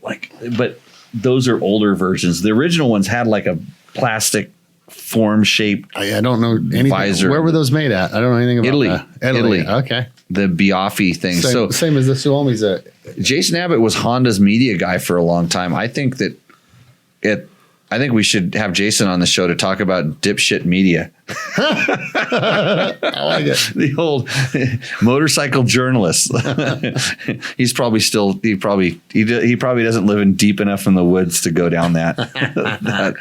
I mean, good to see you out there, Jason. We have any other questions on this one here? Pterodac, that's Wolf Enduro. Hey, I still have your radio, guys. I check in and I put a new battery into that thing every once in a while and check out there to the wolf. See if the wolf guys will respond. I'm like, checking this Jimmy here. Doing our wolf calls. And Jason said he'd take the Andy Taylor. Says he likes my beard. That's very manly of you to say that, Andy. So any other questions on this thing? I'm not really seeing it. Gradient is different compared to the light sensitive lens. Huh? That's not what Logan told me, and he's on the computer. So good to see everybody out there. If you guys want to watch more of this, you can switch over to our YouTube channel. We're live there. You can switch to that horrible place called Facebook, where we don't talk about any politics, any religion, or any racing, but we do drink. So with that, everybody, good to see you on the Instagrams, and we're going to get back into the questions in our live chat. We have some new ones, Logan? Where do we... Okay, how do you turn this thing off? I'll assume that, yeah. Are you sure you want to end? End now. There we go. Goodbye. Share. Bye, Felicia. Okay. Good. Oh. Victor. Yes. Our favorite chat room Mexican. When and if you ride 2-up in an adventure bike, do you adjust for the rear suspension? Or you have to adjust the front as well? Should I tune it for the wife and me, or should I get a lighter girlfriend and save some money? Well, that's what I was going to say. I was going to say, how heavy is the Heine? What are you putting back there? Because do you tune the suspension? Most of the time on my adventure bikes, I kind of have the shock spring preload kind of maxed out. Yeah. Because what that does, and this is front and rear, by the way, it gets the bike up. It allows it gives you the extra little bit of shock stroke, the shock travel. And it gives you that extra little bit of like kind of damping for it to it gets softer, it gets plusher when you have them kind of sacked out the way that they come, which is the way that they come is so that the seat height's lower on the showroom and you don't go, oh God, I can't touch the ground, I'm not going to buy this bike. Well, when you crank the shock spring preload up, it tends to raise the bike up a little bit, but it does perform better. So my Heine doesn't like riding on the back of my motorcycle that much. She can ride is why. She can ride just fine. Just fine. Quite good. But I think the lighter girlfriend would be probably the best thing for your bike's handling, but not the best thing for your relationships. Well, yeah, they usually cost more. They cost more to have a lighter. It costs more to have a lighter girlfriend on the back of your motorcycle if your wife finds out. It might be cheaper to get stiffer springs. Yeah, buy a spring. I think this is where we're going. Keep the wife, buy a spring. So dump the luggage, get a nice hotel there. Jordan Siegel says, my first helmet was a Biaffi. They were inexpensive and they worked. They did a good job. Huh. I reached out to that company to get sponsored by them because I torpedoed my head into the ground while I was doing a photo shoot. And I swore up and down that my head didn't hit the ground, even though the marks on the helmet would indicate that I did. But when I saw the photo of me torpedoing into the ground and I didn't get concussed or nothing like that, I called up that company and said, I think I want to race with your helmets. And they were like, you want to wear our helmets? Because they knew they were kind of goofy looking, but they're like, yeah. And it was probably a very good financial decision for me. Yeah, I will let you know. Are they're gone now, or I haven't.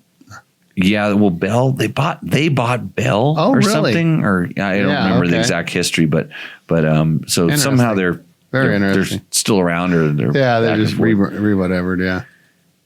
Somebody says my new Tesla bike won't start. I think that's into Worldly Rider. Yeah, which he must be talking about, homie, and his Bluetooth lights. Oh, which I mean, I'm not against electric bikes, but I'm against everything having Bluetooth in this world, in some respects. Although I had a Yamaha that had Bluetooth or whatever it was. Did we just get rid of the Blackberries?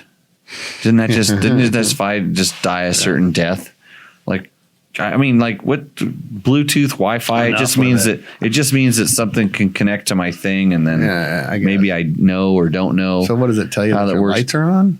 Scott Glimp says, "Have you ever had a bike you could just never get set up right and was horrible to race?" Good question, Scott. That's an excellent question, Scott. The answer is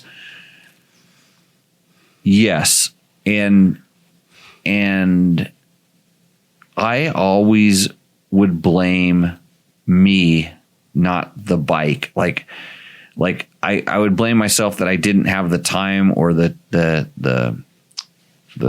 parts or whatever it is to properly set some stuff up. And I've raced some really weird stuff. I raced a Vor actually at the US Open of Supercross in the 4-stroke exhibition race. And I took out the starter box, the doghouse. Because it had a particularly flexy frame that wasn't really designed for Supercross, and so there's a rhythm section, and I kind of I got a rhythm going, and it wasn't going straight down the straightaway like I was supposed to over the jumps. I rhythmed right off and blew the doghouse, knocked myself silly, but like, and I sit there and I go, yeah, that thing wasn't set up for that. The chassis was definitely not designed. It was designed to be doing outdoor motocross and stuff, but it was like, hey, I could ride this in an exhibition race. But where were those made?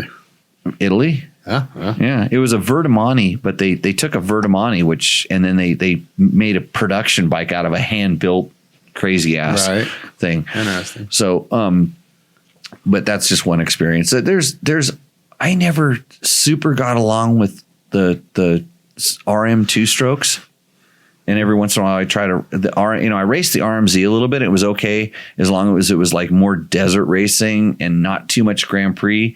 But if I started, it was just something about it. So yeah, it was a bike that I just didn't, and it worked really good at what it was supposed to do. And then the RMs on the motocross track, I would kind of by choice never raced an RM, because when we would test them and stuff, I would crash. Yeah, I would eat shit on them, and I wouldn't know why. And so I was always kind of scared to race them, because I just didn't. It was just a confidence thing. I just didn't get the same kind of feel out of it. But I don't know. I mean, I raced a twin cylinder BMW bike that everybody said was a pile of crap, and it was one of the best bikes I've ever ridden. Is that right? But we took the time and had the budget to get it all set up and make it do. Even our HP2 that we're racing down in Baja, I mean, once we finally took some power out of the motor. Oh, is that right? It became really good, and it had an air shock on it, which was bitching for 280 miles, and then it would explode.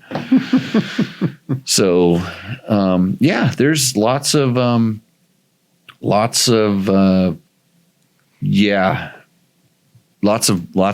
That's the thing I could probably think about, but most of them are good. I mean, I was once I learned about, bike setup and how to test something, I could get pretty happy on almost anything.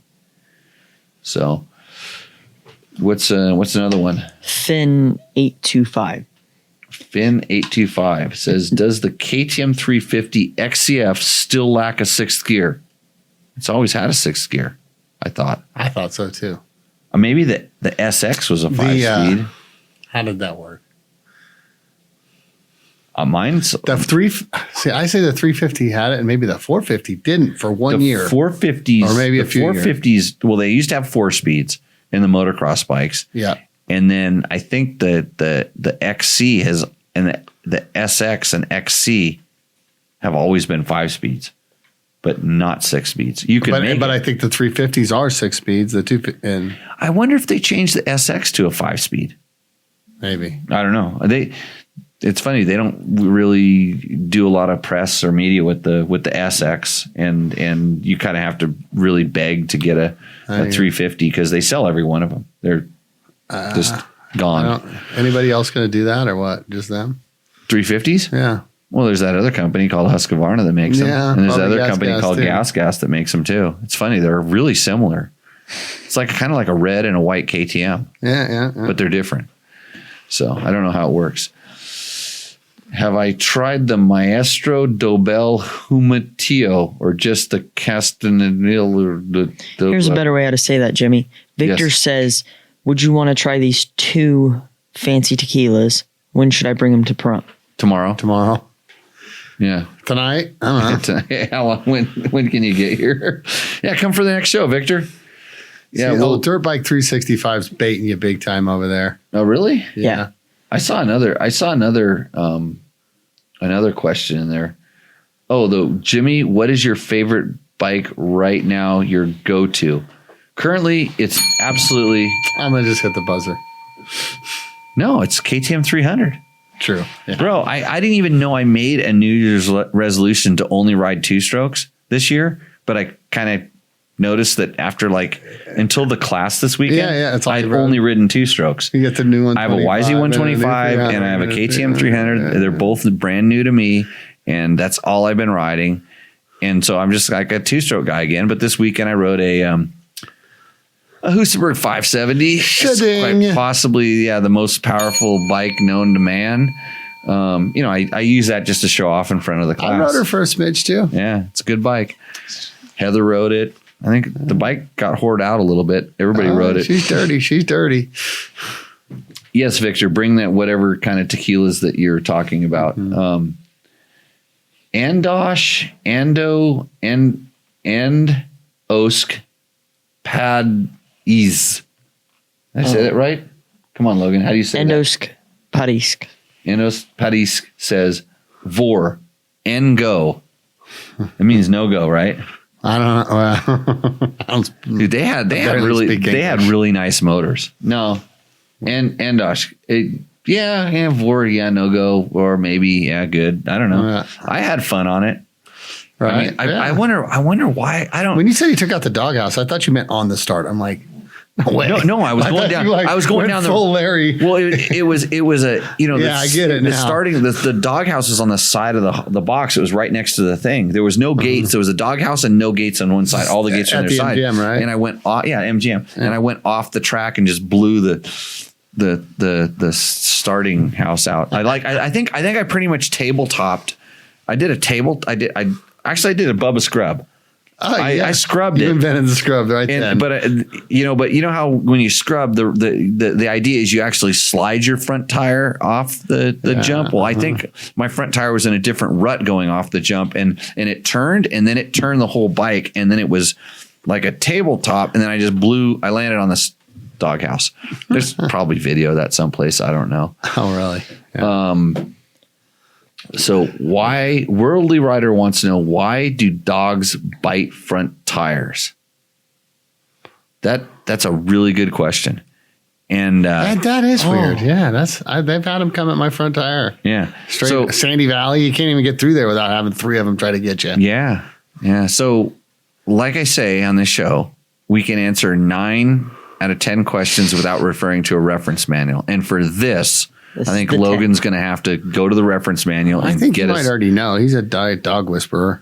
Well, I cartwheeled the bike off of a dog once. It went right at his front wheel, and he did cartwheel my previously mentioned 77 YZ250 that had somehow survived 40-something years of its life without ever touching the ground. 10 minutes into it, he hits a dog, and man, that thing was, 30 seconds in. stock 30 grips, stock bars, stock tires. This thing was perfect. Now it's wadded. What do we there was a guy down there. There was a question there that was down a little bit lower, Logan, if you could roll back down. I don't know how to roll. So you don't know how to roll. There was someone that had a question that his wife had broke her elbow. Jeremy S says, my wife had a crash last weekend and broke her elbow. Any suggestions on encouraging her to get back on the bike and build her confidence back up once she's healed up? Man, I used to have this kid, Matt, that used to teach classes for me, but he died. Mm-hmm. He got COVID and died, evidently, because that's what everybody does that gets COVID. So you could have her come and take a class from him, and I promise you that she would, if she wants to ride motorcycles. Mm-hmm. But the thing is a lot of times if you have a bad experience, like if you ride a bike and a dog jumps out in front of you and tries to bite the tire and you cartwheel, you may never like motorcycles or dogs again. And for this, I don't necessarily know if I have an answer. I think that starting out, kind of slow. Especially when it's your wife, you're not the best person to be teaching her. You should. Have you ever seen? That's all I would say right there. Have you ever seen coming from Heather somewhere else? when we start talking about this on my show, and we have a Better Rider podcast that we'll be launching pretty soon, that we talk about the husband and wife teaching each other relationship on motorcycles, which she probably should have divorced me like 10 times by now. Well, at least in our first 10 years of marriage, when I used to yell at her and stuff, but she liked riding motorcycles enough to where she put up with it, and she thought it was funny to torture me. Right. So she was smarter than me the whole time. Yeah. But I'm struggling with his same problem right there with the same injury, actually. Yeah. I don't know. I mean, how do you encourage her to get back? It's like, if she wants to get back on the horse, she'll get back on the horse. Yeah. And if she doesn't, she probably won't. And I don't think that you doing anything as far as like to actively, I don't want to say encourage, almost force her to get back on the bike. Anything that you do that you think is going to get her back on the bike probably isn't going to get her back on the bike. Best luck is that somebody else comes along and her friend or something like that. I would say if you just go and have fun on your motorcycle, and if that's something that you do and your family is doing, or you have friends that are doing it and stuff, hopefully that she's attracted back to it that way. But if that broken elbow is the end of the road, it may be the end of the road. And it's just like, I don't like a lot of things. And some of them are because they were painful when I like talking to people. Like, I don't like talking to people. This is why this is so good. I just talk to myself almost, essentially. So I try not to do it. No matter how much you want me to go talk to people, I don't want to do this. So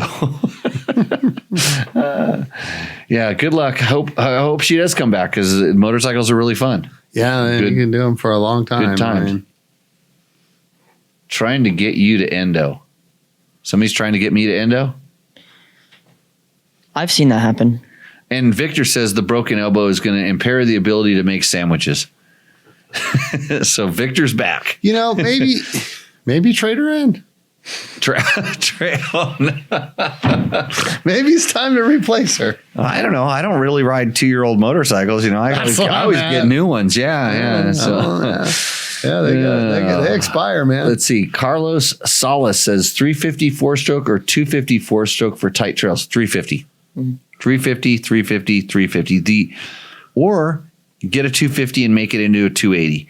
There's something wrong with 250 cc's of 4-stroke displacement that's just not enough. And even in racing, I absolutely hate. The worst displacement size for me is 250 4-stroke. Interesting. I always thought it was because of fat, but I'm right there with you. I don't. They just don't. You can't really roll them on. You've got to kind of rev them. And I mean, they definitely are getting better. And like the Yamaha is amazing. Very much there. Yeah. Yamaha is amazing. Hold on. Yamaha is amazing. Yamaha 1977 YZ is amazing. 250. Let me tell you about the Yamaha YZ 4-stroke line. For motocross riders driven to dominate, the Yamaha YZ line of 4-stroke bikes are built for victory. Visit YamahaMotorsports.com today to explore what's new and improved for 2022.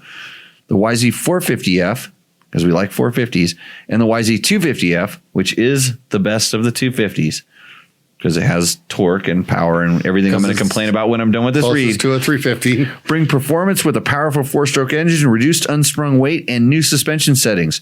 For the look of a full factory ride, both the YZ 450F and YZ 250F come in an exclusive Monster Energy Yamaha Racing Edition graphics package.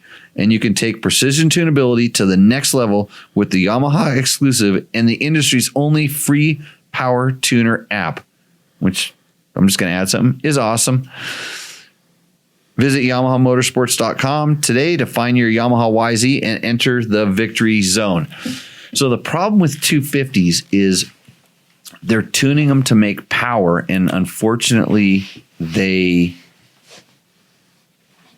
kind of like lose the torque and the roll on, and yeah, they make power. They're fast. They're not slow, but if you have the opportunity between a 250 and a 350, like every single time, especially if you're larger, a bigger guy, the 350 makes way more and more sense. If you're a small kid, if you're weighing 120, 130 pounds, then the 250 more than likely is going to be enough. But the 350 is just way better. So, but if you're going to get a 250, Yamaha YZ, Yamaha YZ FX, Yamaha WR are the probably the just powerhouses king, the absolutely the powerhouses. Because of that engine architecture with that reverse cylinder head, and Don't think anybody's going to catch them till they flip it, huh? yeah, they're going to have to do a lot to get the intake track sorted and stuff like that. So, okay, Logan, what's our next question? Does your 300 TPI have TPI or carb? The 300 he's asking dirt bike 365. So he's TPI or carb. He's 365 days of dirt bikes. Every day is a dirt bike. TPI all day, bro. But if you go on the internet, you will find lots of people that disagree with me. Fuel injection breakdown and you just die out there. You're done. That's it. Yeah. If you go to the Worldly Web, they think carbs. Yeah. Worldly Rider says that. Worldly Rider says So carb. Worldly Rider says carbs, and 365 wants to know. So, but Worldly Rider also wants to know why dogs bite tires. Uh-huh. So if the guy who doesn't know why dogs bite tires says carb, I'm just doing some like math here, some internet math. Here's the real truth. The carb on the 2-stroke is not done yet. It's still, there's still certain places where the carburetor can be an advantage in kind of like, we'll call it snap, like aggressive style power delivery. It's harder to get that with the fuel injection, as we've seen. And so the carb still has that. And I'm pretty sure you can get you're getting more peak power with a carbureted bike. And I haven't run them on a dyno to find out, but I don't ride dynos. But I do know that that it just feels like a carbureted bike when I'm riding them. It feels like they're making more power when they're absolutely full noise. Just wicked, yeah. Which makes sense because the SX models are still carbureted on, say, KTM. Yeah. And maybe that, on a motocross, especially 125.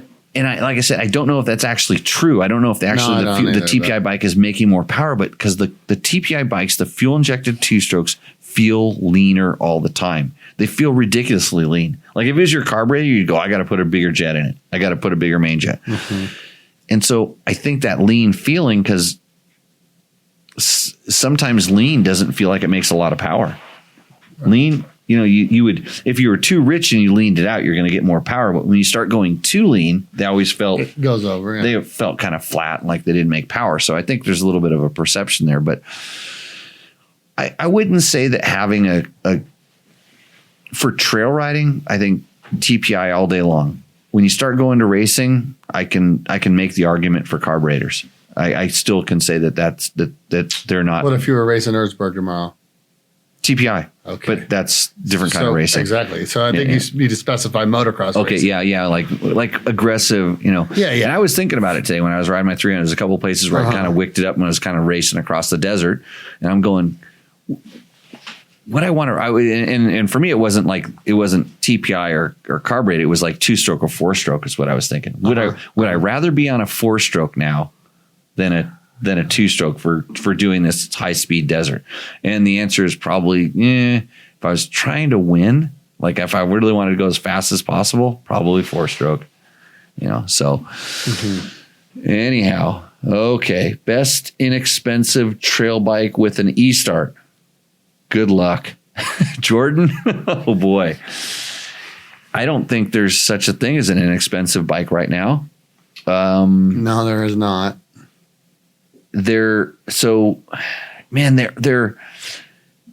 asking TTR 230, CRF 230F, KLX 230R. Oh, he's got bikes there. Yeah, he's listed those bikes out. That's because that's where I was leaning. At those type of trail they're bikes. all really, really good. They're all really good at doing what they're going to do. And if you don't know any different between them, I would say pick the color you like the best, because they're all pretty decent bikes, and they're all air cooled. All three of them still air cooled. Yeah, or is the Cowie water cooled? Maybe I don't know. Cowie, the 230 Cowie, I think is water cooled. I think so too. Yeah, I don't remember. Yeah, they're all fine. They're kind of, at that point you're just talking about kind of a generic trail riding, play, fun motorcycle, and they'll all do really good. It's the cool thing about those bikes like that. You can really buy a used one. They don't wear out fast. They haven't changed for a lot of years. Yeah, you're not outdated. The Kawasaki is pretty new. I know. Now the CRF is a 250, I believe. Yeah, and it's fuel injected. And now they have a 300 on the L. So KLX 230 is air cooled. Air cooled. Oh, it's the three. We're thinking of the 350 or is it 250 or 300? Yeah, they have a 300. That's 300. Right. I don't know all my motorcycles. So I don't follow those. I don't get out on those little trail bikes either. But I do know the used ones kind of are usually got a lot of miles left in them because they don't wear out. They're not been raced. They haven't been. Yeah. Yeah, they usually they're crashed and dinged up a little bit, and they're scratched up. But the damage is you can see it with your eyes and go yes or no. And when you're buying, say, a used 450, who knows? Yeah, and you're going to do the same thing to the bike. You're going to tip it over as you're learning. Usually, treat it. Logan, why do dogs bite tires? Do we figure this out yet? To make you endo. No, I want to know what the YouTube say. Okay, Bob's got a guess. So we're getting close to our cutoff time here. Yeah. It's getting close to my bedtime. Yes, Bob. Bob from the like the tires because they can. Because they can. Dogs like the tires because they can. Yeah. They're like a chew toy. And you can always replace a lady, but you can't replace the time spent on the bike. Mitch, that's pretty good. Everybody agrees the dog is trying to get you to endo, but is your wife trying to get you to endo? Not if you put her on the back. Check her life insurance policy on you. If you put your wife on the back, she's actually trying to lighten up your front end, so it helps you get over the back and gas it more. Like we try. You don't really lose your wife; you just lose your turn. What do you do to a power valve to be more responsive on the TPI 300? On the TPI bike? It depends on where you want it to be more responsive. Whether you put more preload on the spring or take preload away, it changes it. So you have to play around with it and feel it. It's like that. Shift down when bogging. Open the throttle and brab. Huh? Riding tips. Oh. You get free riding tips on our chat if you're watching this show. Okay, everybody. I think is that it? We out of questions for the time being. Yes, but he said something kind of cool that I liked. Dima, you want to say that last name? Dima Yigo Shin. Very hard to instruct people you're related to. Yes, he's right. Yeah. I think Logan's trying to give you a message there. Subliminally. I've got this. I don't tell him nothing about writing. He's channeling. No, the other way, Dad. What? Oh, wait, you don't listen to him? No. He doesn't listen to you. No, I don't. I mean, I try to, and it's like, but now he's been teaching for what, a hot breath, and he's really good, but I think he expects me to go, I told you to do it this way. But that doesn't mean you just can do it. You have to practice. Exactly. Yeah. And you get it wrong until you get it right. I need that sound, the more you know sound. It goes ding, ding, ding. Yeah, the rainbow. Because Tech Talk Taco Tuesday and family counseling. Yeah. Oh yeah. Okay. Is that it? We're wrapping it up, Logan? Yeah. Dude, dirt bike riders have lower testicles compared to other men. I'm 44, been riding since the 80s. This worldly rider's trolling us pretty good. Yeah. Do dirt bike riders have lower testicles compared to other men? Yeah, we need a wheelbarrow to carry them around. Well, how low are yours hanging? Because this is where we need something to back it up. I mean, I'm actually, I would think since you probably, because this sport would lend you to smashing your balls on the tank or the seat more than most other sports, more than the average horseback guys, more than the average man. Okay, yeah, horseback. But that's it. But if you're doing that, that would probably cause some scar tissues and things like that, and maybe that would actually cause the testes not to actually hang as low. Yeah. But maybe since they have more weight because they have more scar tissue and stuff, they might be actually pulling more in gravity. So this is the kind of answers you get on this show. We like to think every question out, and I'll have Logan look that up. If that's how we end, you guys going to hear an off-air story when we're done. So. Okay. If you want to hear about the off-air story next week, send us a question in the comments, and we'll go from there. I can tell you exactly where Logan come from, if you know what I mean. Exactly. I'd like to thank Yamaha, Scott Sports, DDC, BulletProof Designs. Soon we're going to thank Fast Company, Trail Tech with the Voyager Pro and the new aluminum mount, Moto for sponsoring Rooster Endo.